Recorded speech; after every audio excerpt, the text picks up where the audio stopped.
Remember what happened with Joseph. Joseph was hated by his brothers. He ended up in a pit. They were going to kill him, but they decided to sell him off, and they didn't know what was to become of him.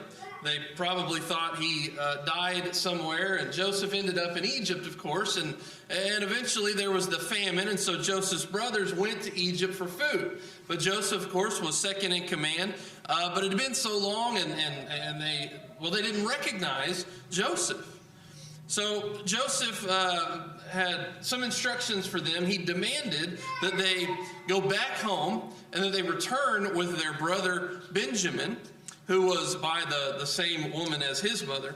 And Judah, they had gone back home, and Judah went to their father, and he promised, he guaranteed that Benjamin would return safely. He says it like this: "I will be a pledge of his safety. From my hand you shall require him. If I do not bring him back to you and set him before you, then let me bear the blame forever." Well, this is very similar to what we have in Jesus Christ. Hebrews chapter 7 and verse 22 puts it like this: "This makes Jesus the guarantor of a better covenant." So in effect, Jesus goes to the Father and says, "I will go to earth and I will suffer the most shameful and painful of deaths on the cross, that those lost souls whom you love may come back to you. And I guarantee that I will personally provide a way of redemption by dying as the innocent for the guilty, so that you may be just in saving them. I will bear their blame forever." And we could never meet the terms of God's justice, but Jesus could. And so he did. And this is one of the more wonderful things that we learn from the Hebrew writer, and in particular chapter 7. Now we've studied up to verse 18, and so we're going to pick up in verse 18 and finish out through the chapter tonight. So we'll just start right in Hebrews chapter 7 and verse 18. "For on the one hand, a former commandment is set aside because of its weaknesses and uselessness." So we have a word, at least in another version, the word annulling. It is used here, and we'll see it again in chapter 9. Now, what this means is to make legally void, or to put aside, to set aside, as the English Standard renders it. But he's not saying that the law was completely annihilated or completely done away with in that sense, only in a law. Only as far as the law is concerned, it's been made void. So if someone tries to go back to that law for salvation, they're not going to find it. They're not going to find the hope of salvation, because it as a law has been made void. God no longer approves of it. Let's look over at Galatians. John had brought out the idea of Galatians last week, and certainly does tie into Hebrews very well. Look at Galatians chapter 5. Galatians chapter 5, and I'll ask maybe somebody to read that for us when we get there. It's Galatians 5 and verse 4 for now. We'll look at chapter 3 in a minute. But Galatians chapter 5 and verse 4. Who could take that for me? Keith, are you there? "You have been severed from Christ. You who are seeking to be justified by law, you have fallen from grace." Right, so you see how the writer Galatians connects the idea of grace no longer being a part of the law. So if you're seeking grace, if you're seeking hope in the law, you're not going to find it. And that's what the Hebrew writer is telling us. And then he uses this phrase, you can keep your finger in Galatians 3, but he uses this phrase, "because of its weaknesses and unprofitableness," here in Hebrews chapter 7 and verse 18, or weakness and uselessness. So here's an interesting question. If the law has been done away with as a law, and it's weak and unprofitable and useless, then what is the purpose of the Old Testament? Why do we, or do the Hebrew readers, even have it as a reference? So let's use that as a discussion point.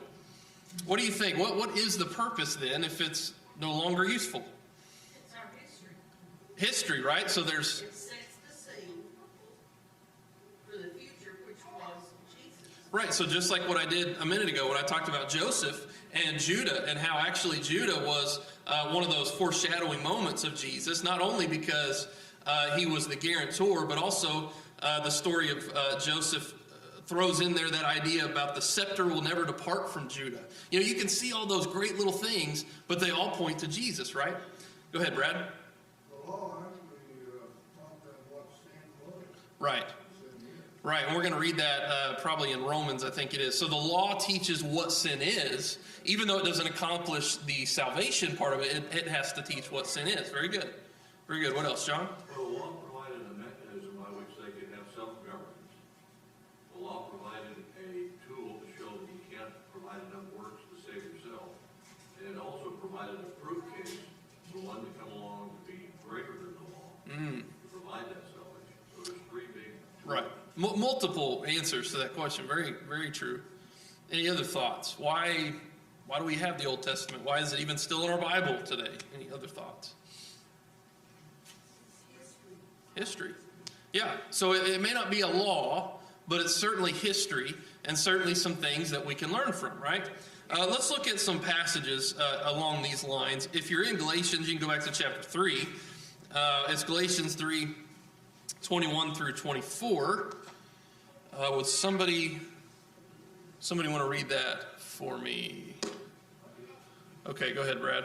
Galatians 3, 21 through 24. The law then against the promises of God? Certainly not. For if there had been a law given which could have given life, truly righteousness would have been by the law.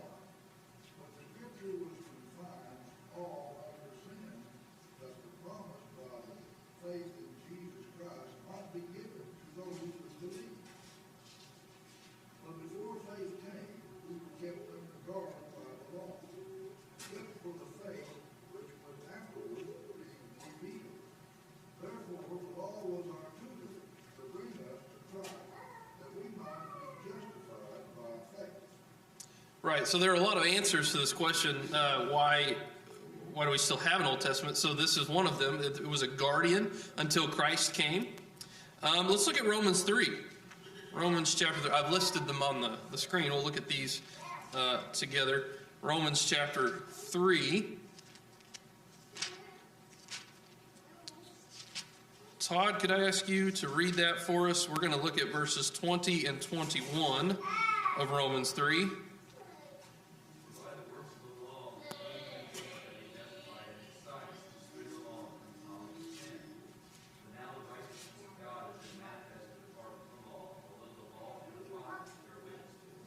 So, Brad, you brought that up earlier, right? The law teaches us sin. It brings about the concept of sin and knowledge of sin. Over in chapter 5 and verse 20, it says, "Now the law came in to increase the trespass, but where sin increased, grace abounded all the more." Now, of course, don't let him stop there, because in chapter 6, he's going to continue to argue that, well, that doesn't give us an excuse to live in sin. So there's a purpose of the Old Testament. Chapter 7, verses 6 and 7, after he gives this illustration, it's a great illustration about a man and a wife being married as long as they're alive, but the law is released if there's a death that occurs. Well, that's an illustration for what he says in verses 6 and 7. But now we are released from the law, having died to that which held us captive, so that we serve in the new way of the Spirit, not in the old way of the written code. What then shall we say? That the law is sin? By no means. Yet if it had not been for the law, I would not have known sin. For I would not have known what it is to covet. For example, if the law had not said, "You shall not covet." And then chapter 15 and verse 4 is another really good reason we have the law, but not as a law. Chapter 15 and verse 4, "For whatever was written in former days was written for our instruction, that through endurance and through the encouragement of the Scriptures we might have hope." So I think a lot of people are confused about this. they either follow the old law, or they follow parts of the old law, or they discover that the old law is now useless, so we don't do anything at all with it. And so we're kind of talking about the balance there. What is the balance? What is the purpose of the old law? Was the old law a mistake? Any other thoughts on that idea? Well, God used the old law. God used the people of Israel to set the stage for Jesus to come. Right. Or the whole picture. Right. You kind of have to have this stair step. You got to get people where they need to be, and it takes a process, right? So it's a preparation for Jesus. And then I'll mention one last passage, Romans 7 and verse 12, for those that would say, well, God just messed up, right? He didn't do it right the first time, and he had to correct himself. That's not what's happening here. Romans chapter 7 and verse 12. So the law is holy, and the commandment is holy and righteous and good. It's not like the law was a mistake and God had to fix it. No, there was a purpose. There was a plan behind it. And now it's been done away with as a law.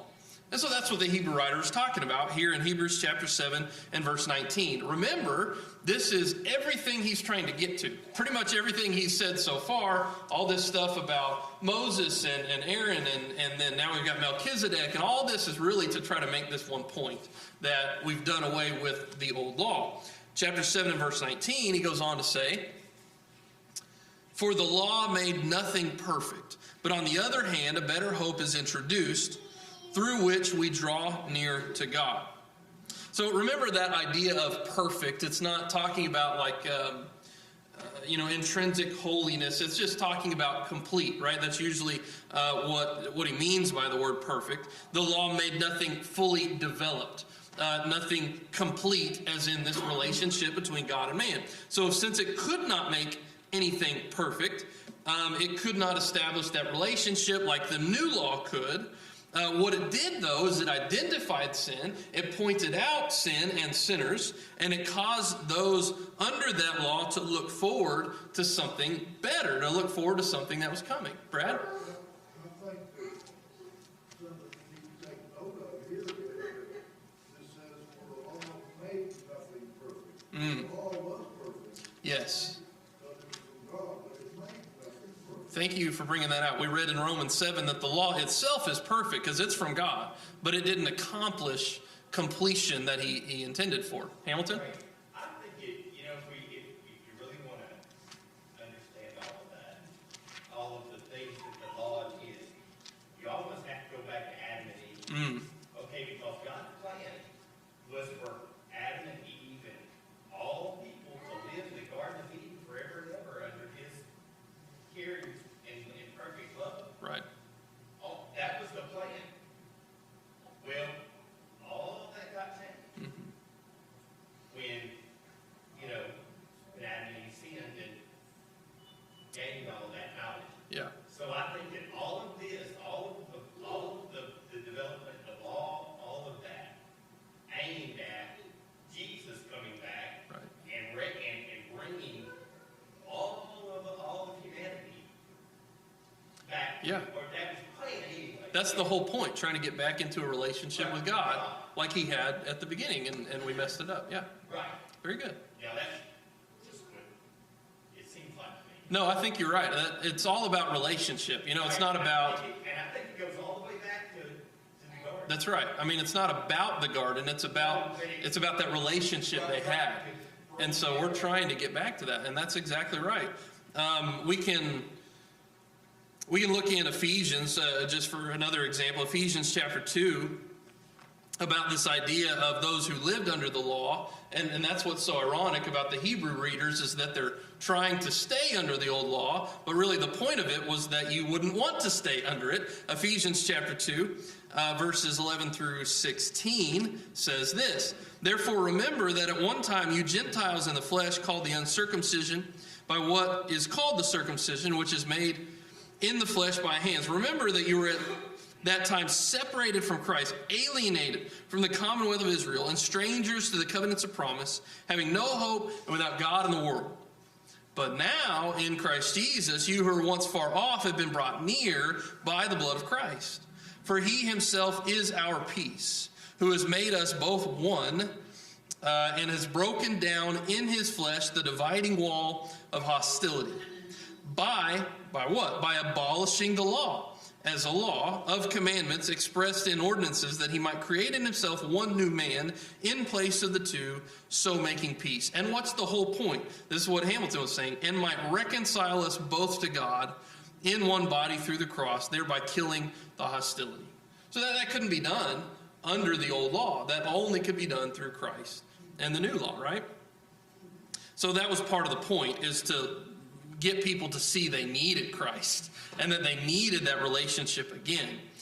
We can compare what he said here in Hebrews 7:19 to what he's going to say in chapter 11 and verse 40.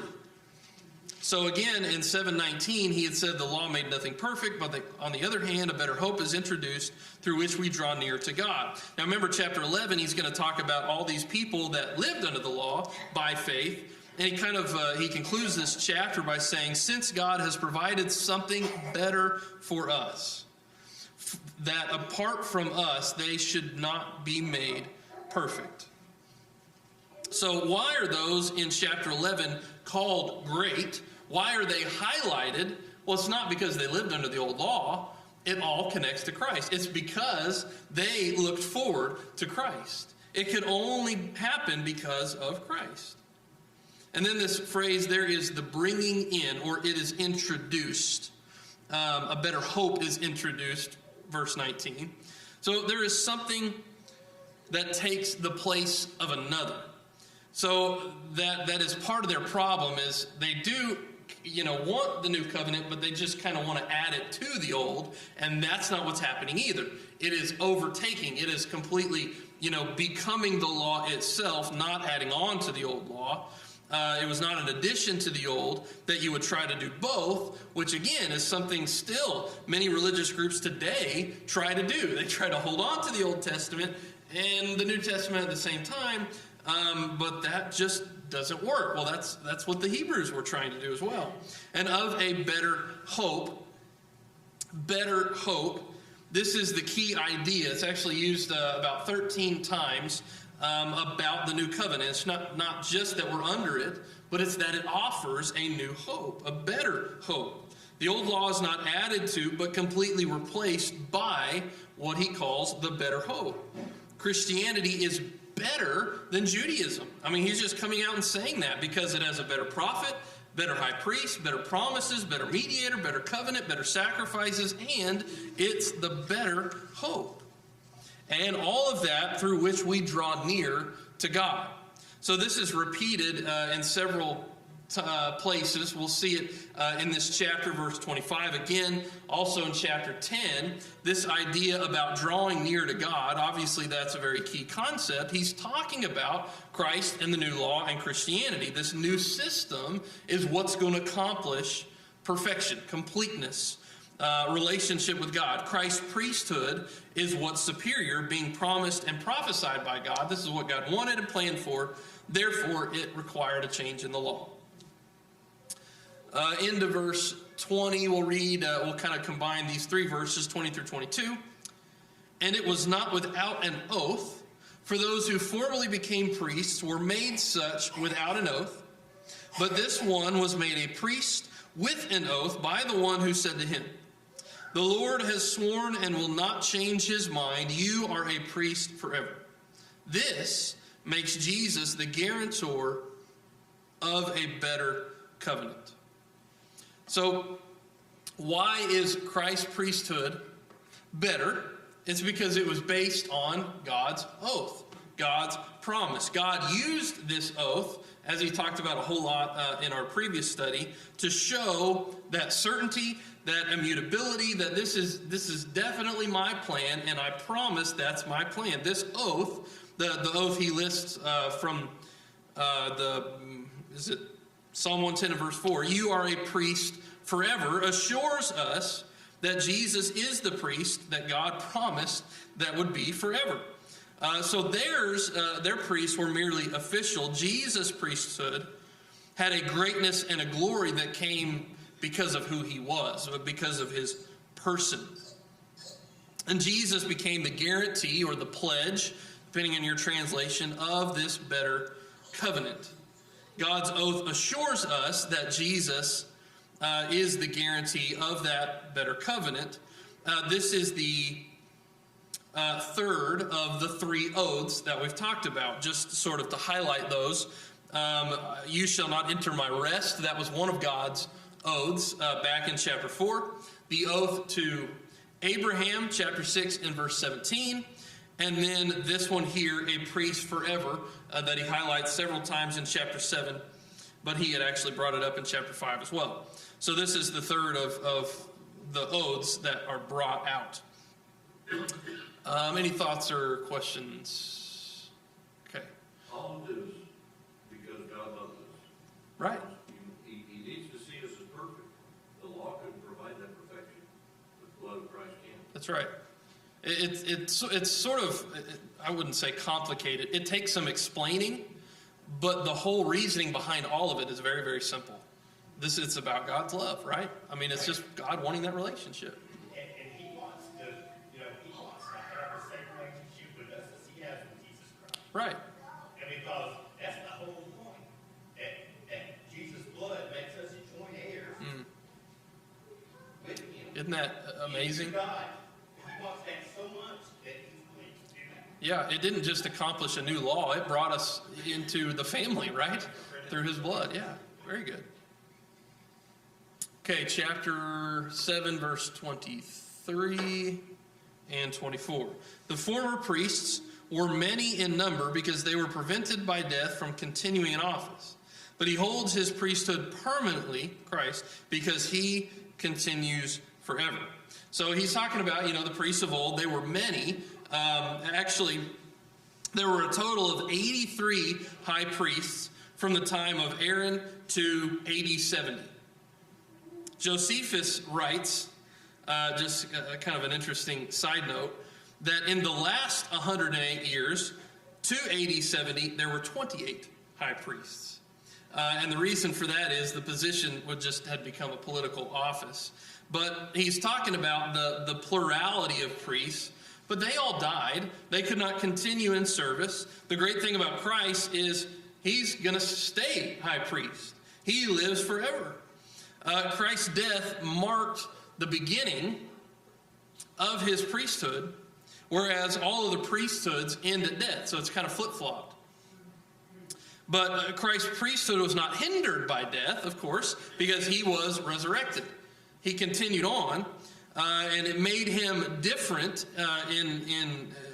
different than all the other priests, in that he was literally bodily raised, not just his spirit, but literally bodily raised, and at that moment became both king and high priest. So for all those that maybe the writer Paul wrote to in Corinthians, 1 Corinthians 15, who didn't believe in the resurrection, they really needed to understand if there was no bodily resurrection, he's not qualified to be high priest any more than any other high priest, because they lived in spirit, as we all do, but Christ lived on bodily as well.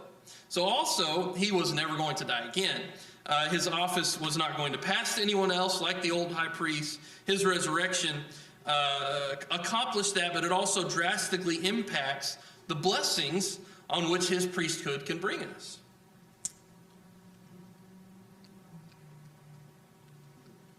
Verse 25, I'll ask you about this one.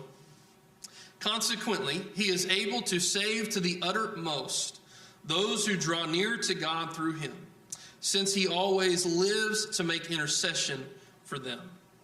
So let's have a little discussion on this verse. What does this mean in light of all the things that he said? What do you see here? Jesus pleads our case to God himself. We need that mediator, right? That intercession.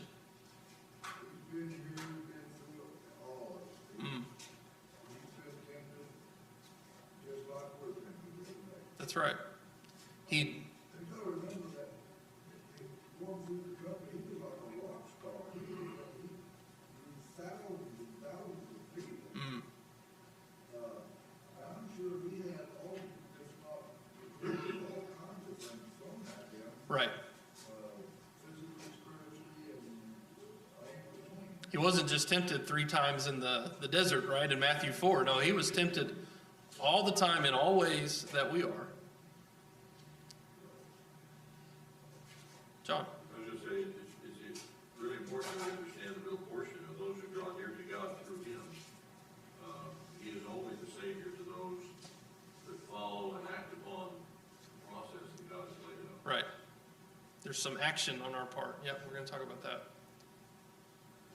What else? Thoughts on this verse? Just the word intercession. Intercession. There's a couple of big words here, right? Intercession, uttermost, consequently, words that we may not use too much, but this is a very key verse, not just in this chapter, but in all that the Hebrew writers are trying to say.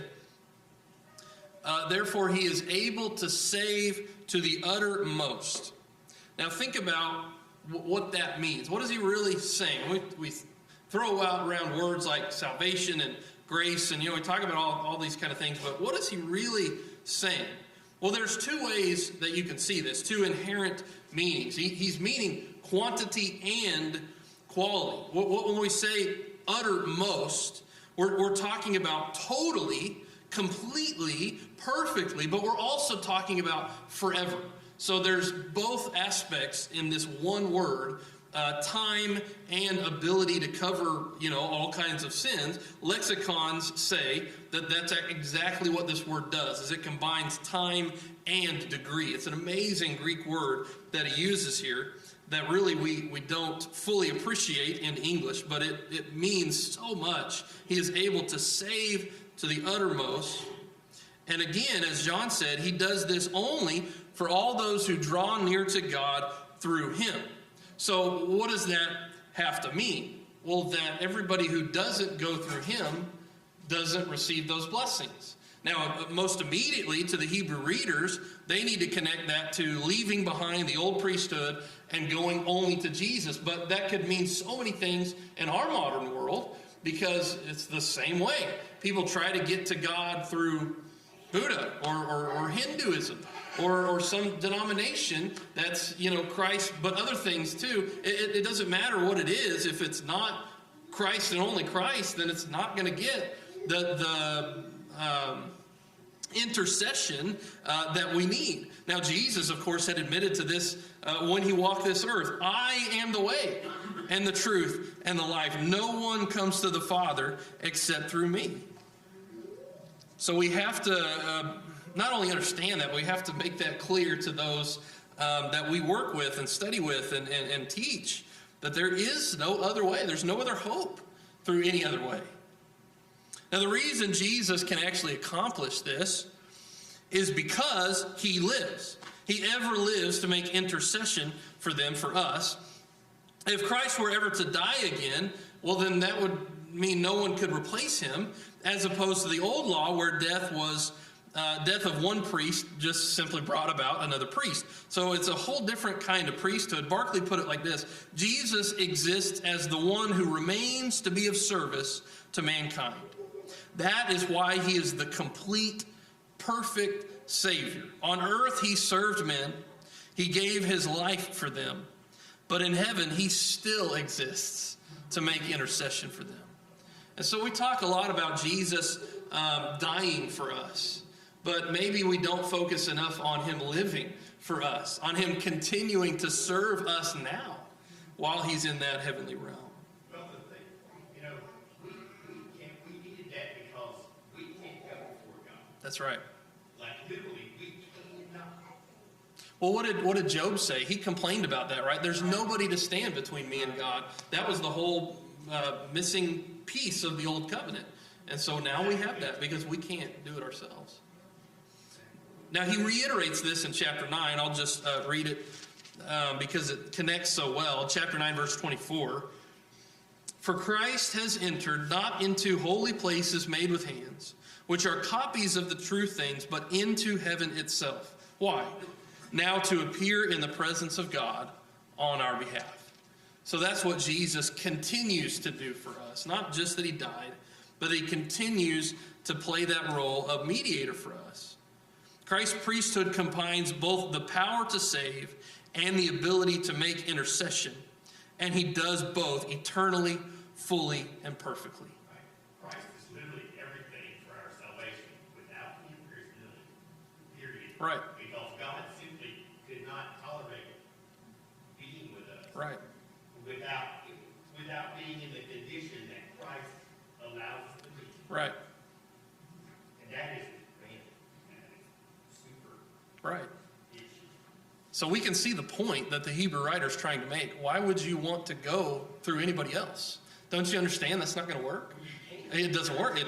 You can't. There is no one else. And so he's pleading to them and that they would just turn to Jesus and only Jesus. But wow, what a powerful message for us too. Why would we want to use any other mediator or try to go through any other kind of religion? There's no other way to God.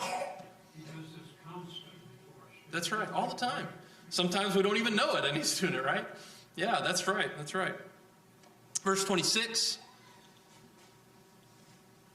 For it was indeed fitting that we should have such a high priest, holy, innocent, unstained, separated from sinners, and exalted above the heavens. So what makes Christ the best high priest is not just what he does for us, but who he is. Christ is a sinless priest. He became for us exactly what we need, a priest without sin who is able to save us at the same time, one through whom God could bring man into that desired relationship with himself. And he uses these words to highlight the character of Christ. And we'll just run through them really quick. The idea of holy, of course, is one who fulfills all divine expectations in character and work. So again, holy is used in different ways in other letters and other books, but in this case, it really has this idea of bringing to completion God's work. Innocent, meaning harmless. His character is free from any kind of evil motive. Undefiled.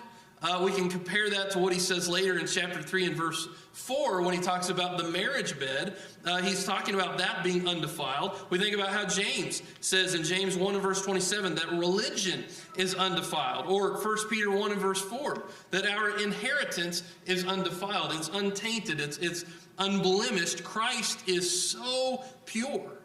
Now remember that the Old Testament priest was not, right? He had to offer sacrifices for himself. Clearly, he was not pure. He had to bathe before entering into the holy place. So Jesus stands apart from all the rest in that way. And then we have an interesting phrase, separate from sinners. Now, this refers to Christ in a couple of different aspects. Now, while on earth, of course, that was true in the sense that he was without sin. So he walked among sinners, but he was altogether different, separate from sinners, because he didn't have any sin. But also, we understand this in the sense that his resurrection was put him totally in a different place from where sinners are. And that's one thing I definitely learned about this. Vine says the word separated denotes action. Thus, action is implied by his separation to another abode away from sinners. So it's also referring to, quite literally, he separated himself from sinners. In tying to the resurrection that the Hebrew writer brought out. And then also he became higher than the heavens. Now he meant that he went through the heavens. We read chapter 9 and verse 25, but also you can refer back to chapter 4 and verse 14. He had already made this statement. Since then we have a great high priest. What did he do? Who passed through the heavens. Jesus, the Son of God, let us hold fast our confession. So Jesus, in that sense, literally went to the dwelling place of God, separated himself from sinners, went higher than the heavens, and has supremacy over all creation. So in all of these ways, he's trying to describe to us our high priest. And it's clear that Jesus is better than all the other high priests. Now I want to focus in on this phrase, separate from sinners. Obviously, that's very clear about Jesus, but at the same time, you can't read the Gospels without realizing Jesus wasn't separate from sinners. He was a friend of sinners. So he was separate in the sense that he had no sin, but he chose to be in contact, literally touching sinners. And those that accused him said that that was a bad thing. But Jesus saw this as his mission. Jesus saw this as the reason he was here, to not be separate from sinners, but to be a friend of sinners. And so I like to highlight that because we need to remember that that's our purpose too, isn't it? I mean, just as it was the reason Jesus was here, this is the reason you and I are here. I mean, all these things about us, that we get to have Jesus as our high priest, as our mediator, and he makes intercession for us. None of that does any good if we don't try to go do that with other people. If we don't try to reach out and touch the lives of people. Now, no, we don't take that to the point of participating in sin. Jesus never did that. But we have to have a relationship with people like Jesus did. Yes, we must be separate from sinners, but not so much so that we can't be their friend. And we ought to have friends who are sinners, because those are the people that we're trying to reach. Who else is going to reach them, right? Who else is going to reach them with the gospel? And so it's up to us. Chapter 7, verse 27. He has no need, like those high priests, to offer sacrifices daily, first for his own sins and then for those of the people, since he did this once for all when he offered up himself. So because of Christ's qualifications in verse 26, he doesn't need to repeat over and over the sacrifice. It stands for all. There are three major teachings we could see here. One, that shows the sacrifice of Christ to be a priestly act. Two, that he offered himself up and he entered into the heavens on the same grounds as we do by shedding of his blood. And three, that he did this once for all. And then verse 28, for the law appoints men in their weakness as high priest, but the word of the oath, which came later than the law, appoints a son, capital S, a son who has been made perfect forever. The word of the oath is that Christ would be high priest forever. He's already mentioned that several times. Psalm 110, verse 4. Which he came after the law. That corrects the false idea that the Levitical priesthood was better because it came after. So he's just correcting, no, that's not what makes it superior. And then he highlights Jesus as son. The son means he's more than just a man. A high priest became high priest not by force of law, but by who they were. Now, what's interesting, excuse me, I said that backwards. Not by who they were, but Christ is different. See, Jesus became high priest because of who he is, because he's the son, because of his power, because of his person. He's high priest and son. And then he was made perfect because his high priesthood actually accomplished the goal God had in mind.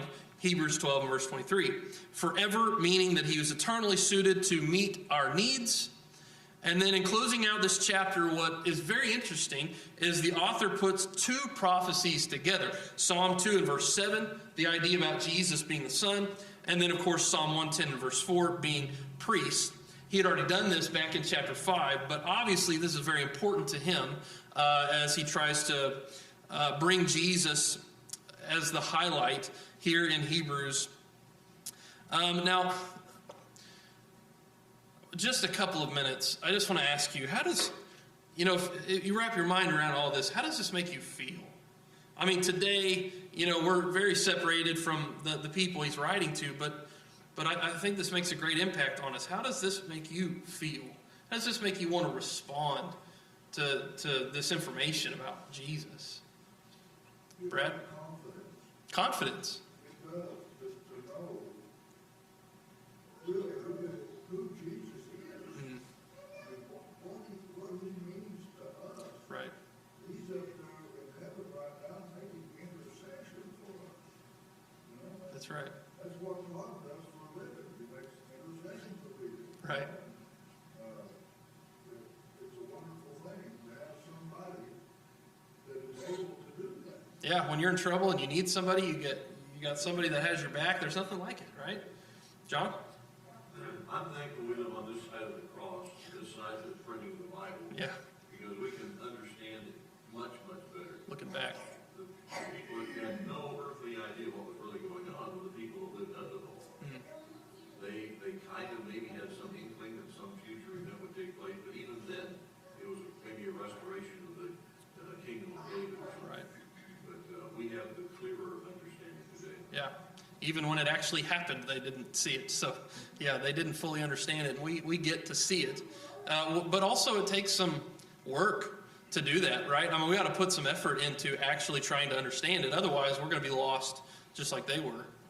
Any other thoughts? How does this make you feel about Jesus as your high priest? Keith? It's not just some man. Right. I mean, we have the Son of God interceding for us. That's right. You can't pass through anybody better than that. God gave us what we needed. That's right. What else? Denny? In actual fact, they are one. Mm-hmm. Jesus and God. And the intercession is more a pronouncement. We by his blood are innocent. And it constantly works for us. It's always there. As we close, I'm going to highlight verse 19, where it said, the law made nothing perfect, but on the other hand, a better hope is introduced through which we draw near to God. What we read here is not just a benefit of Christ as priest, but keep in mind, we're commanded to do that. James 4 and verse 8 puts that pretty clear, but we are commanded to draw near to God. So we get that through Jesus, but you still have to do something about that. Coming into a relationship with God, that's the whole point. If you don't have that, you're missing it. You're missing the boat. You're missing the point of Christianity. Now, God has already done his part. He's all this is to prove God's love, that God moved close to us. He's already come close, but we still have to do our part. Now, at least two things will keep a person from doing that. The first one is sin. I mean, the reality is, even though the new covenant takes care of sin, sin is still what's going to separate people from God. The very nature of our holy God denies sinner entrance into his presence. That's been the case whether you're into the old covenant or the new covenant. So we have to have our sin dealt with. It has to be dealt with through Jesus, and then we have to continue to repent of it. That's our part of the continuing to deal with our sin. But another thing that will keep us from drawing near to God is fear. Fear. You know, maybe we have an inward guilt associated with facing God because we know we've sinned. Maybe some things that only I know that I've done, that nobody else knows, but that keeps me from coming to God sometimes. Those who understand, though, from the words of the Hebrew writer and others, that they have forgiveness. I mean, if you really understand that, you really have intercession and a mediator, and you have Jesus' blood, and you have forgiveness. What that means is that you can face God. You can face things like death and God himself without that fear. So we have to deal with those problems, the problems of sin and the problems of fear and others. But we have to deal with the things that keep us from drawing near to God. We are commanded to draw near to God. And this command is only offered through Jesus, but this command cannot wait. This has to be our priority in our life. This has to be first. And it can only happen through Jesus Christ.